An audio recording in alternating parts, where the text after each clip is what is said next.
just ask you to kind of look back on your experience with the Jazz in totality. I know that's easier said than done, but and kind of what you took away from that experience in retrospect.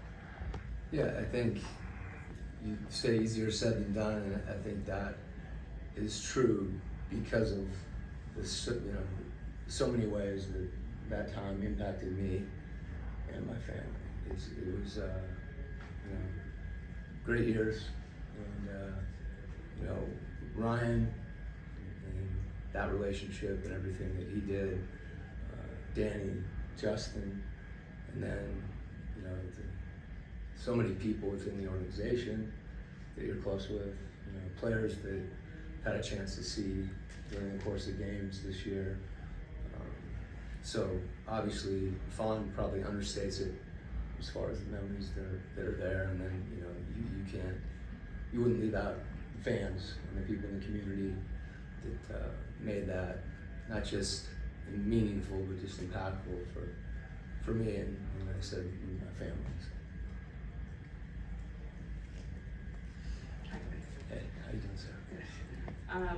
I wonder if it would be fair to say that after the break that you took and then coming back to coaching, that it kind of gave you fresh eyes in a different situation, maybe rejuvenated you a little bit? Yeah, I think anytime you have a chance to have some time to reflect, I think for me more than anything, that rejuvenation was just being able to spend, time with my family, driving kids to school, those types of things that you're not really involved with for obvious reasons.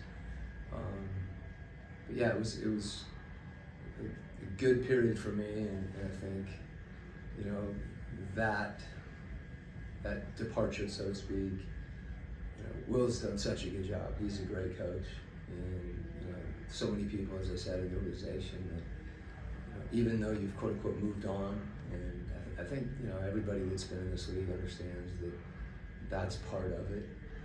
That doesn't mean that you don't look back really fondly, and I think landed in a good place here. But again, that's just a big part of my life. Hey, Coach, to switch gears a little bit, Trey posted... Talk about the Hawks? Yeah, a little bit.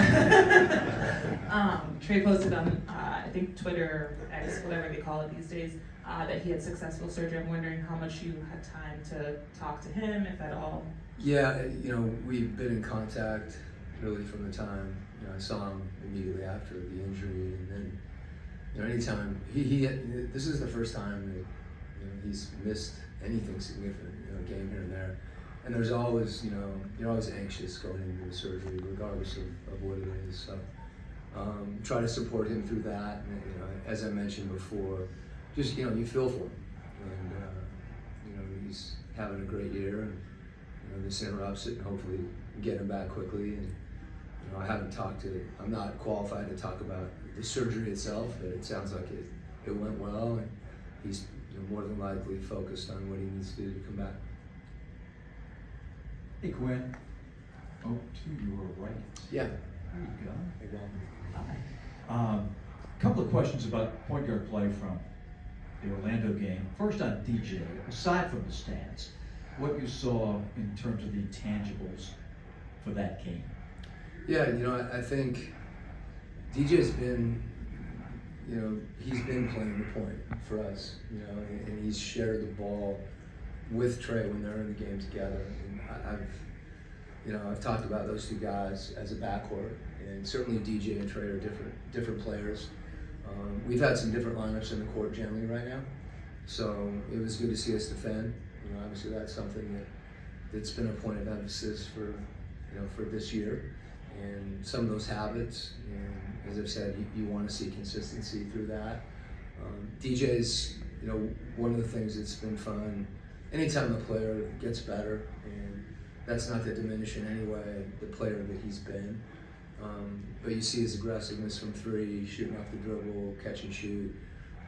He was disciplined on the ball. That's something that we've talked about, and that he can be, with his quickness and his length, and to be disruptive but disciplined at the same time. I thought you saw that, and you know, it's good to have two guys that can handle the ball and quote unquote play the point and initiate offense and attack and play pick and roll.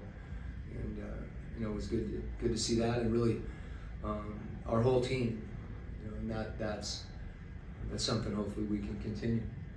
And for Kobe, what you saw, what encouraging takeaways you had from his performance? Yeah, I think the way that he's embraced this year, you know, there's always expectations that, and you want that, you know, when a player comes in, and there's not many guys that are just game ready for the NBA that come out of the draft. You know, usually it takes some time, and that's normal. So for him, some of that time, you know, he got injured early, and really the way that he embraced the D-League, and I think that prepared him. One, he's in shape, and the things that, you know, that are points of emphasis when he went there, you know, he embraced and he worked on. And, you know, seeing him move his feet defensively and make a few plays, I thought he was poised on offense, which is always, usually you get sped up a little bit, and you're some nerves, and it's just a new situation. So happy with how he played, and you know, again, just like our team, the consistency. He's going to have more opportunities, and I know he's excited about that. And you just got to keep competing. Anything in your time off? Oh, a lot. Sarah and Andy, a lot. Surprised me. Anything in your time off, or now that you have a new group that philosophically you're considerably different than you were when you were in Utah? A significant amount of things. You know, I think, you know, you always, really on both sides of the ball, yeah, I think people probably gravitate to it offensively, where you want to establish a style of play that fits your personnel, and that's a process. You've seen, you know, guys working on things potentially individually that they haven't maybe done before or haven't done as much of. So that's a work in progress. Whether we're playing pick and roll or playing off the ball or running or crashing, you know, there's a lot of things you're finding out about the team, and you're finding out about individual players, and you're tinkering with that stuff, and it takes time. You know, obviously in the defensive end, Utah with, you know, shot blocking center. I think everybody knows I'm talking about Rudy. Defensively, you would have the same thing. Those adjustments that you have to make for, you know, different people's strengths, and that's been something over the course of the year. It may not be as obvious because, you know, we haven't been as consistent defensively as you want to be, but a lot of adjustments and trying things and seeing, you know, what quote unquote works. Sometimes something you got to stick with it for a while. It's hard to feel whether it be a coverage or a scheme is effective until you get good at it. And so we're going to continue that process, and that's, you know, that would be true, you know, with any roster that's different. It's actually true when you're in the same place and your roster evolves. So that's something, frankly, that, you know, you enjoy. You enjoy it more when it's effective, but, you know, that's part of it. Quin, prior to the Magic game, you talked about players knowing their role and starring in their role. Two-part question. How do you feel that the guys actually were able to do that? Mm-hmm. And how do you get them to continue that going into this game? Well, I think it's related to the last question. You know, first you have to, roles evolve, and, you know, oftentimes you're asking a player to take on a different role. And when I say different, we always think of like scoring or not scoring, and it's more complicated than that. So particularly as your team's adjusting, those roles adjust. When you have injury, roles adjust. So that's, you know, that's a process, and you want guys to embrace it regardless of where it is. And to the extent that consistency, you know, is part of that. Sometimes you get more consistent with something when you do it more, and that's where we are right now. Coach, how you doing? Hey, Thurl. You talked about Will's coaching. What have you seen with this team on film or watching them play that you feel like you have to prepare for in tonight's game? Yeah, you know, there's so many teams in this league. You don't focus on any one team really until you play them. You know, they're unique with their size, their ability to crash the glass, and you know, Will's a smart guy, and a lot of the way they play in some respects is unique as far as how they use their personnel, and you know, so it's you can always learn things from other teams when you play them. And that's one of the things about this league. It's always evolving, and the style of play is evolving, and you know, everybody does things a little differently, and you do that so you can be successful. And you know, that's something that clearly as an outside observer, you know, I'm not in a position to evaluate, you know, any team because you're on the outside. Coach, you were just talking about tinkering with things, trying to find out what works, what's effective. What do you feel like has been effective from a coaching perspective in trying to find that consistency when there have been so many injuries? You know, I think those things are independent of each other. You know, I don't think it's, you know, you don't want to look at injuries and you adjust to them on some level, but injuries are part of it. And sometimes things that you don't anticipate happen, and that, like I said, that's not, you don't want to fixate on that, and you just get to the next situation, and the players adjust to it, and you keep playing.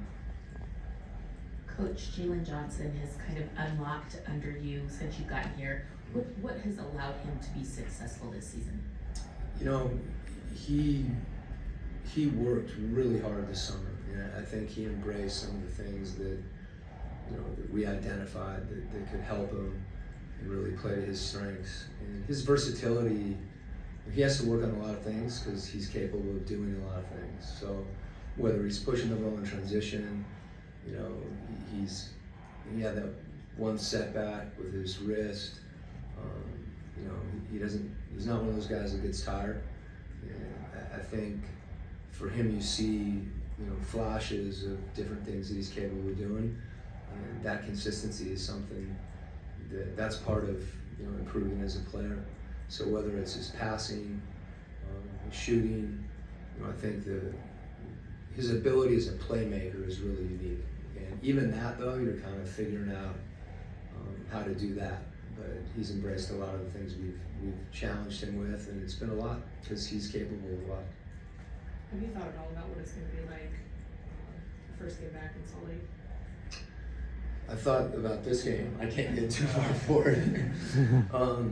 You know, I would kind of refer to, you know, what Andy asked me originally. It's, you know, that those situations. It's hard to, you know, think forward about. But as I said, you know, there's within the Jazz organization. You know, it's a great organization, and you know, a lot of the people that you care about, you're not there very long, so it's hard to reconnect with friends and things like that. But your focus is on the game, you know, and you know, the other things obviously creep in. You think about them. I'm thinking about the Jazz, I guess the Hawks tonight, and I'm thinking about the Hawks. Thanks, Coach. Okay.